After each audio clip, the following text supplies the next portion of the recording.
in 3, 2, 1.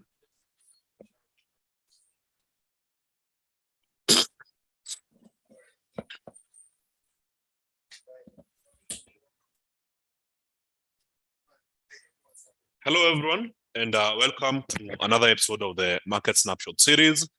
Today is Wednesday, so this is the day that we co-host myself, Rufas Kamau, markets analyst at FX Pesa, and Nobert Kiiza from FX Pesa Uganda, Kampala.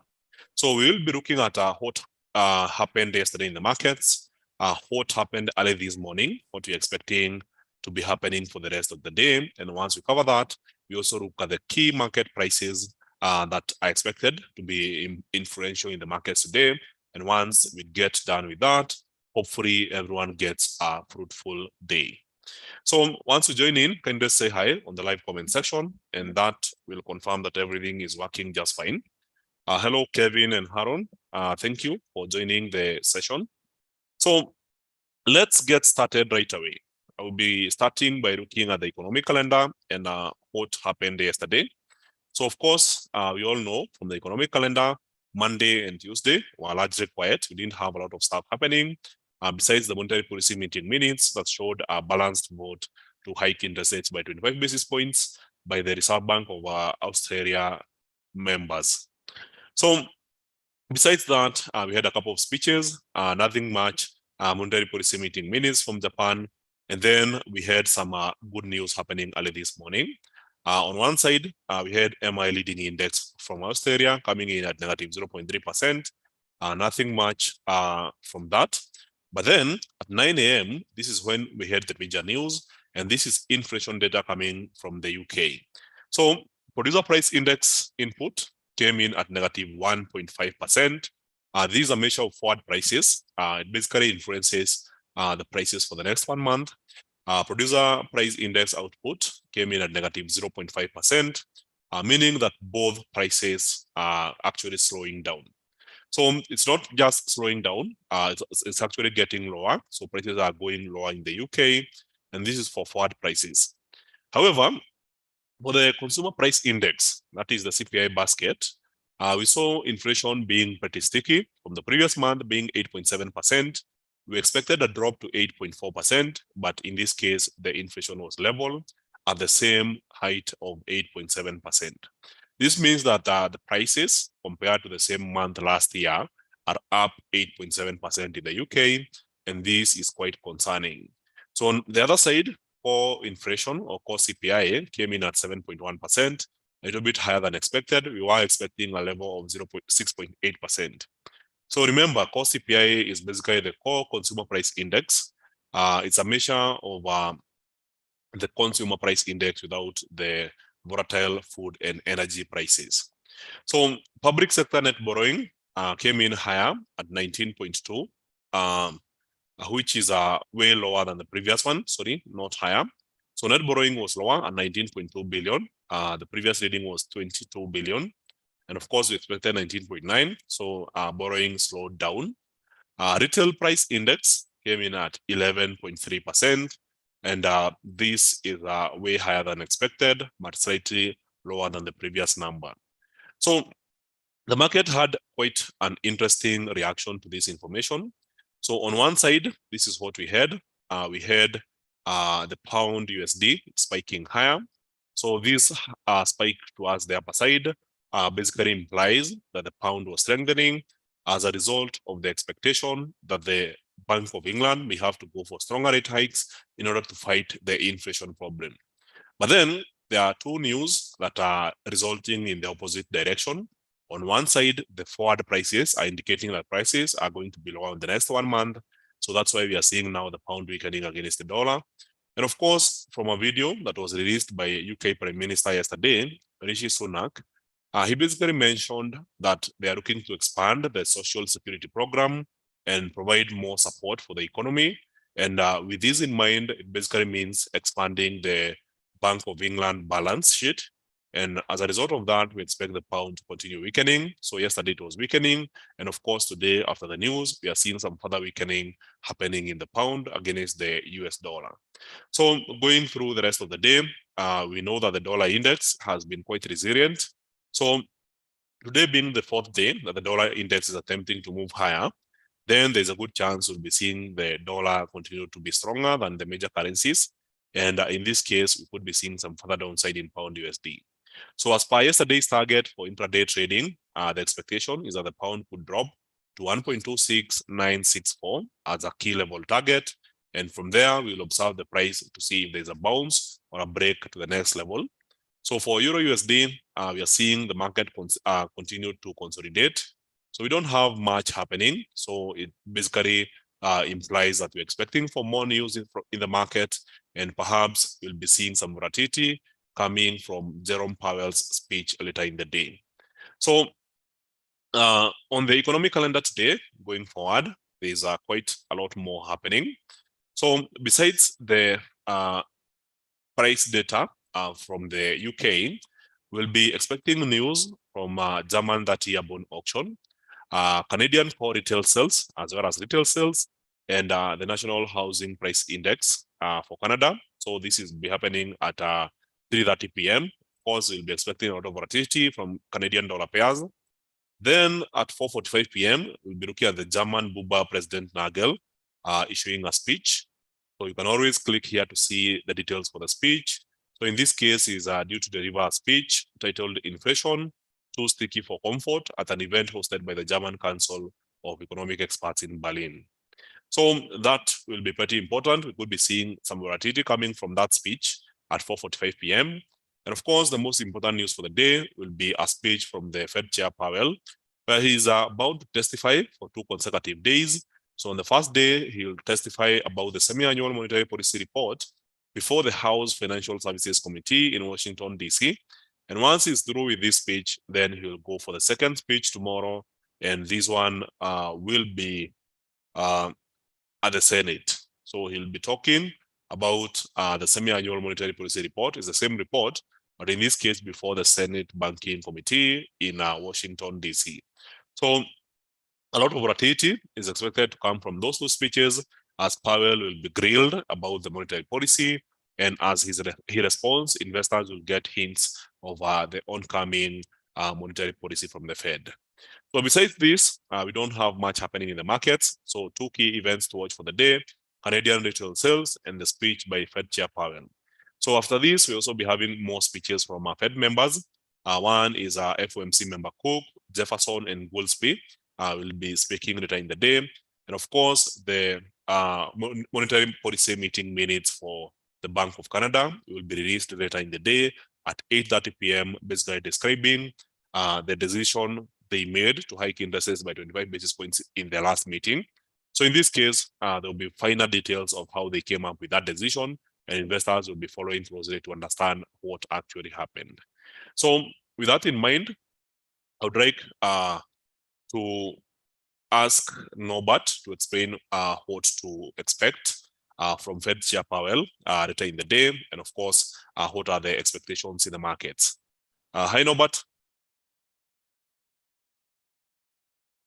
Hi, Rufas. How are you doing? I'm doing fine. Yeah, so we've had quite not so much of an eventful week so far. Markets, of course, coming in from last week where we had a lot of events. We also know that we had the Fed interest rate decision and conference. We have Powell today, and of course, just a moment.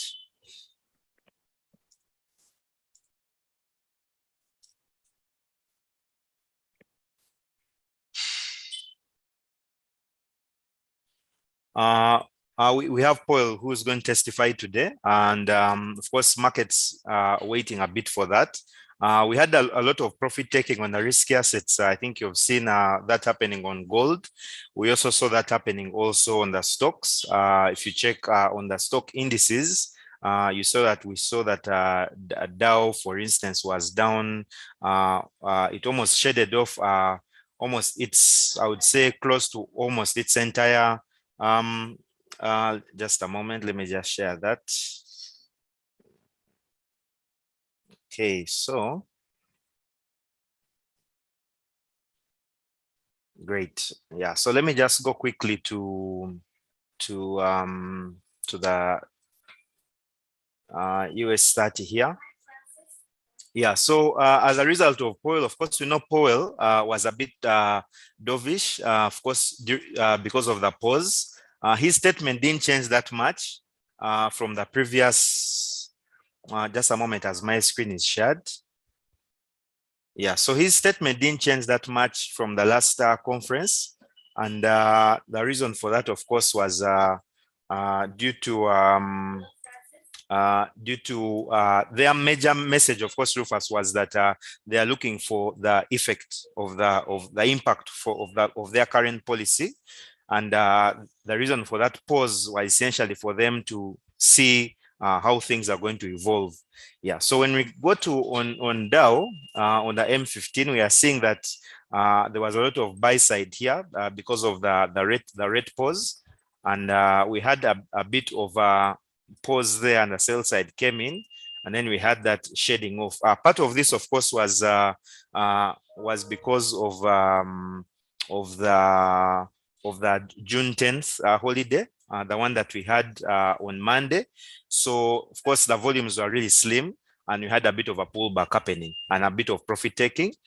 Today, we're going to be looking largely to listen to Powell, and also to get hints on whether the policy is likely to change going forward, and also what that could imply for maybe future rate decisions. I think by far and large, what the markets are really looking for is to, first of all, to get a bit more from Powell. And of course, we know that the journalists that were available for the conference, which we had last week, they didn't really sort of like investigate so much more from Powell. Most of what they were asking Powell, I think, has already kept his stance. The stance hasn't changed, and we are seeing that, of course, caused this kind of buy that we saw on Dow. Same thing also with Nasdaq. We had a bit of profit taking also on it last week. Because of last week's sort of dovish stance from Powell. When we check on Nasdaq also, there was a bit of profit taking at this point. So there was a pullback here. When we check on gold, I saw someone talking about gold on consolidation. Yes, I believe gold is on consolidation for now. Here, of course, we had some rejection candlesticks. I think you can see the rejection candles. There's a bit of lag. Don't mind the lag. You're going to be able to see that the chart for gold. Yeah, so we had quite a number of rejection candlesticks on gold, Rufas. And of course, again, the volumes were slim. The US 10-year also picked up a bit. It's also been pressurizing gold a lot. Currently, gold is down 2.1% month to date.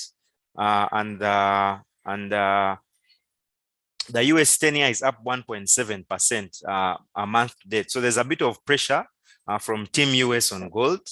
And that pullback we saw, of course, volumes are a bit slim, but you can also see the rejection candlesticks are right there. Okay. And again, when you see the further end of the chart, you're seeing that sort of like there was a bit of a downtrend that was already taking place at this point, having those lower highs. Okay. And again, also, you can also see that there's a bit of sell side, okay, happening there. The supply there is so much, and at this point, really pressuring gold. Yeah, so it's going to be interesting for gold, especially after Powell's testimony. We might potentially have a break at this point here. We are waiting to see whether maybe this fair value gap will be sort of like filled. There's a bit of imbalance there. It might not be there. It might not be there. Maybe gold might actually be properly priced based on especially what's happening with Team US. Yeah.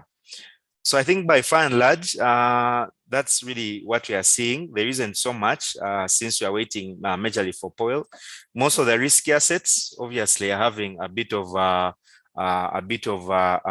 consolidation and a bit of a slight pullback. Yeah. So I think Rufas going forward, we just have to wait to see what the market makes of Powell's testimony later in the day during the US session. Over to you, Rufas. Oh, awesome. So thank you, Nobert. I think gold has been pretty confusing. Also, personally, at the beginning of the week, I thought that gold would make an impressive recovery, but then after breaching a couple of levels yesterday, we saw gold drop further downwards. So from my analysis, I think this is what I have so far. So we have this bearish channel where gold has been oscillating between the two trend lines.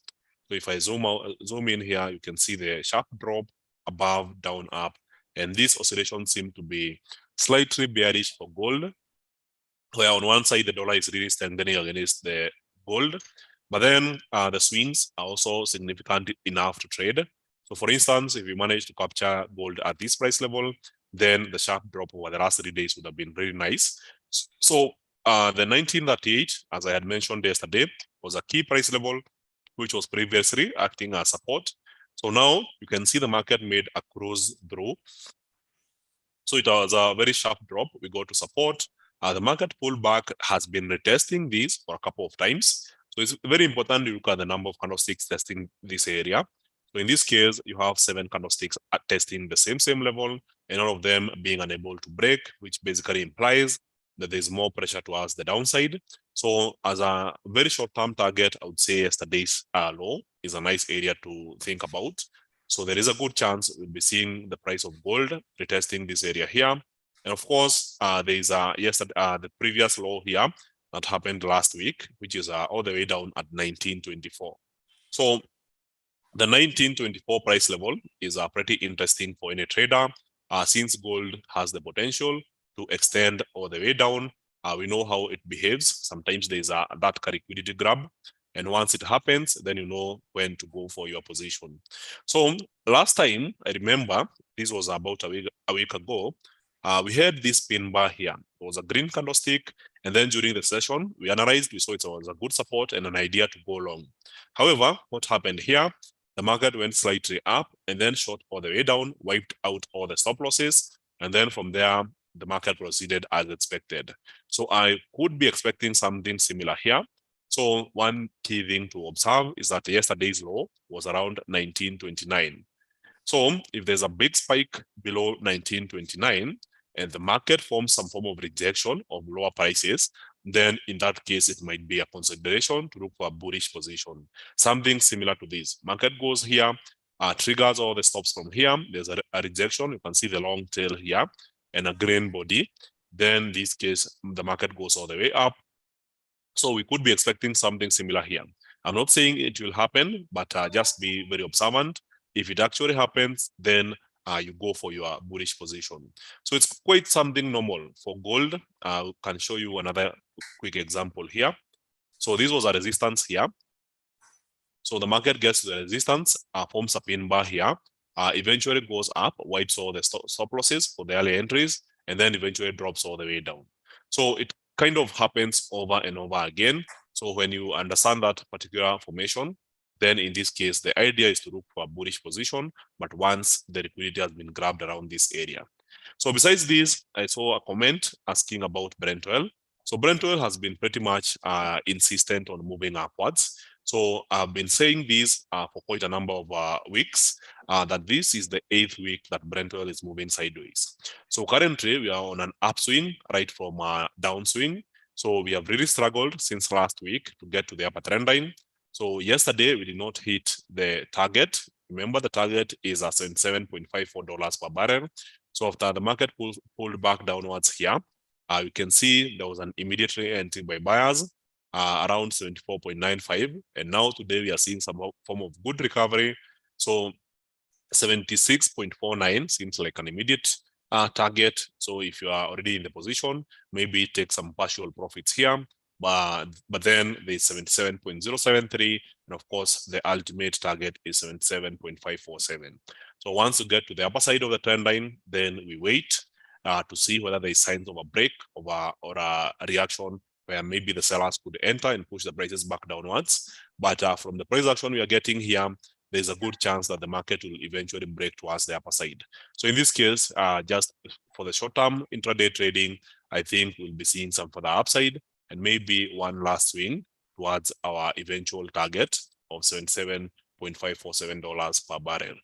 So that's it for the day. Thank you very much, guys. Now the retracement to 1932. Are we finally back on bullish bias from now? Yes, we are back on bullish bias, but we have to wait and see. We have to wait and see whether gold actually shows a rejection of lower prices. So if it makes that quick jump downwards and then immediately reverses, then that would be the signal right there to go for bullish positions. As per now, I remain bearish on gold, so there's a good chance we'll be seeing gold continue to push down lower. So as we all know, these sessions are not financial advice, neither are they a recommendation to trade. So they are purely educational, and of course, you have to practice proper risk management and do your own research and due diligence. So thank you very much, guys.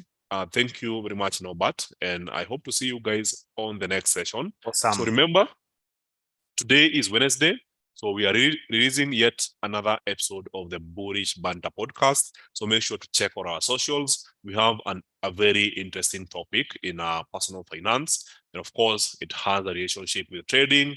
So make sure to tune in to any of our social media channels. We'll be posting that. I'll be posting that on my Twitter profile at Rufas KE. So make sure to follow and you'll get that.